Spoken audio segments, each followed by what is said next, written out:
on va au Hamoud Bet, Vekevan de Maïta Kavtsa, et lorsque l'animal meurt, son corps se contracte, et donc il perd de sa taille. Et il n'a plus donc 7 tfachim de haut. Et l'espace qu'il y avait de moins de 3 tfachim entre le haut de l'animal et le srach va être plus de 3 tfachim, et on ne pourra plus utiliser le din de la voûte. Vela va d'arte. Et la personne ne va pas faire attention. Il va dire, de toute façon, l'animal est mort, mais il est attaché, donc il n'y a pas de problème. Mon mur reste cachère. Donc c'est pour ça que Abaye nous dit que Rabbi Meir interdit de faire un mur de souka avec un animal, même s'il est attaché là-haut, parce que Gzera chez Matamut. Il risque de mourir, et comme on a expliqué, on ne va plus avoir les 3 tfachim d'espace entre le haut de l'animal et le srach. Ou Amar Abaye, Rabbi Meir chayesh lemita, ve Rabbi Yehuda lo chayesh. Est-ce que Abaye, il explique cette marloquette entre Rabbi Meir et Rabbi Yehuda en disant que Rabbi Meir craint que l'animal meure et Rabbi Yehuda ne craint pas? Ve'atnan, voici qu'il y a une Mishnah dans Masechet Gitin Daf Kafret qui nous dit Bat Israël chez Niset la Kohen, donc une fille Israël qui est mariée avec un Kohen et qui n'a pas d'enfant de lui. Ve'alach ba'ala lemdinatayam, et son mari est parti de l'autre côté de la mer, d'accord, par exemple pour travailler. Maintenant on ne sait pas s'il est vivant ou pas. Ochelet bitrouma becheskat sheukayam, elle a le droit de continuer à manger de la trouma, d'accord, parce que chazaka qu'il est vivant. Il n'y a pas à être rochèche que l'homme et que son mari est mort, tant qu'on n'a pas une information claire là-dessus. Urminan ala. Et la Gemara demande la question sur cette braïta. En fait, c'est une braïta. Sur cette Mishnah, en amenant une braïta d'un Kohen qui donne le guet à sa femme qui est Israël, d'accord, qui vient, donc son père est Israël, n'est pas Kohen, sa femme. Hareze giter sha'achat kodem mitati. Et en moment où il lui donne le guet, il lui donne pas sans condition. Il fait une condition, il lui dit je donne le guet à condition qu'il soit valable seulement 1 heure avant que je meure. Asura le'echol bitrouma miyad. Elle n'a plus le droit de manger la trouma dès maintenant, pas 1 heure avant qu'il meure. Pourquoi? Parce que on craint qu'il risque de mourir dans 1 heure. Donc dès maintenant on lui interdit de manger la trouma. Alors on pose la question, on dit mais alors de cette braïta, on voit qu'on craint que la personne meure à n'importe quel moment. Pas comme la Mishnah qui nous dit que s'il va de l'autre côté de la mer, tant qu'on n'a pas une information, on ne craint pas qu'il est mort. Et sa femme peut manger de la trouma. Ve'amar Abaye, et Abaye avait répondu là-bas, lo kashia. Il n'y a pas de tira entre la Mishnah et la Braïta. Comment il répond? Ha Rabbi Meir de lo chayesh lemita, ha Rabbi Yehuda de chayesh lemita. Donc la Mishnah qui nous dit que l'homme peut partir de l'autre côté de la mer et laisser sa femme manger de la trouma chez lui, le Kohen, et elle n'a pas besoin de craindre qu'il va mourir, ça c'est Rabbi Meir qui ne craint pas la mort. C'est-à-dire que du fait que la mort n'est pas fréquente, alors il n'y a pas à craindre qu'à tout moment la personne est morte. Et la Braïta qui pense que, la Braïta qui dit que la femme qui reçoit le guet de son mari et qu'à condition qu'il soit valable 1 heure avant sa mort, dès maintenant elle ne peut plus manger, ça c'est Rabbi Yehuda, qui craint que la personne peut mourir d'1 minute à l'autre. Des Tanya. Et Abaye prouve qu'il y a une réelle marloquette entre Rabbi Meir et Rabbi Yehuda sur est-ce qu'on craint que la personne va mourir, parce qu'il y a une braïta qui nous dit Alokear Yain mi ben hakutin, donc celui qui achète du vin d'un kouti, et veille de Shabbat, et donc c'est sûr que ce vin n'a pas été, on n'a pas prélevé le Trumot ou Maasrot dessus,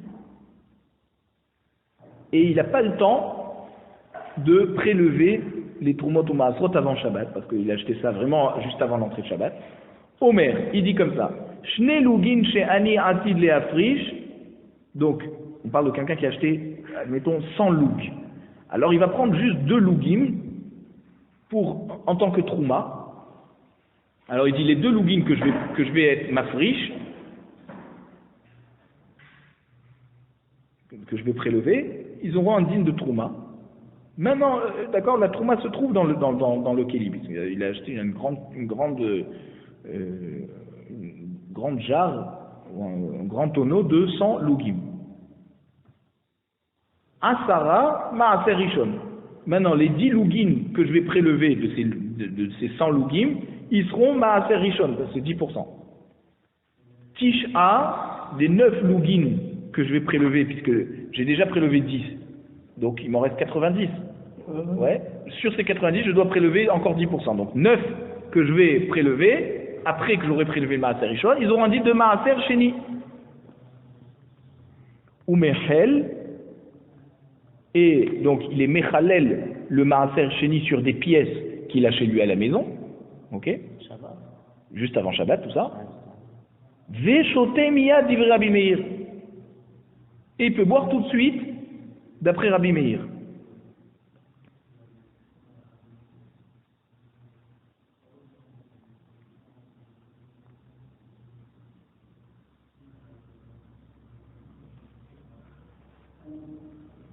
Et pourquoi Rabbi Meir permet? C'est parce que il dit Yesh Brera, on a le droit de choisir. Ça veut dire le fait qu'on choisit maintenant, ça veut dire ce que je vais choisir quand je pourrai prélever, donc Motzei Shabbat, rétroactivement, c'est déjà considéré comme ce que j'ai déjà choisi Motzei Shabbat. C'est-à-dire, j'ai pas encore choisi, mais ce que je vais choisir est déjà désigné parmi les 100 lougim de vin. J'ai pas besoin d'attendre Motzei Shabbat pour qu'on dise voilà, bon, maintenant ce que j'ai prélevé, alors c'est ça que j'ai prélevé. Non, même que j'ai pas encore prélevé, du fait que j'ai désigné, eh ben rétroactivement, ce que j'aurais prélevé Motzei Shabbat, c'est ce que j'aurais désigné vendredi. Maintenant, Rabbi Yehuda et Rabbi Yossi, Rabbi Shimon, Osrin. Et Rabbi Yehuda, Rabbi Yossi et Rabbi Shimon, les trois interdisent de faire ça. Pourquoi? Parce que, qu'est-ce qu'ils craignent? Qu'après qu'il va commencer à boire pendant Shabbat, le tonneau va se casser. Et tout ce que tu voulais prévoir, d'accord, va pas marcher. Et donc, tout ce que tu auras bu avant que le tonneau se casse, du fait que tu n'avais pas prélevé réellement, eh ben, tant pis. Ça s'appelle que tu auras bu du vin Tevel, qui n'a pas été prélevé, et c'est assourd. Donc c'est pour ça que Rabbi Yehuda, Rabbi Yossi et Rabbi Shimon interdisent de faire cette combine de désigner avant Shabbat pour pouvoir prélever après Shabbat. Parce qu'il risque de se passer beaucoup de choses en attendant qui vont faire que la personne elle risque d'avoir bu du Tevel pendant Shabbat. En tout cas de ce qu'on voit ici, c'est que Rabbi Meir ne craint pas que le Kéli va se casser, et Rabbi Yehuda craint que le Kéli va se casser. Et donc Abaye tire de là qu'il y a une marloquette. Donc il y a une différence, entre la Mishnah de Gittin et la Braïta à propos de cette marloquette à Tanaïm. Et il dit, de même que Rabbi Meir ici ne craint pas que le Kéli va se casser, et c'est pour ça qu'il dit Yesh Brera, tu as le droit de dire ces 10%, voilà, je désigne 10% pour Maaser Rishon, encore 10% pour Maaser Sheni, et je prélèverai concrètement tout ça Motzei Shabbat, et il ne craint pas Rabbi Meir que le Kéli va se casser. Donc, de même, Rabbi Meir ne craint pas que l'homme va mourir. Et c'est pour ça que quelqu'un qui part de l'autre côté de la mer, sa femme qui est Israël mais qui est mariée avec un Kohen, elle a le droit de manger la trouma et on ne craint pas qu'il va mourir. Alors que Rabbi Yehuda, qui craint que le Kéli va se casser à propos des troumot ou maasrot, va craindre aussi que le mari va mourir d'une minute à l'autre. Et donc quand il lui donne le guet en lui disant tu peux pas, il sera valable seulement 1 heure avant ma mort, elle ne peut plus manger de la trouma dès maintenant parce qu'on craint qu'on est déjà 1 heure avant sa mort.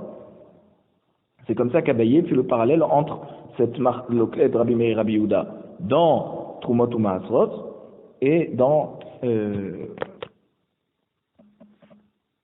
Gittin.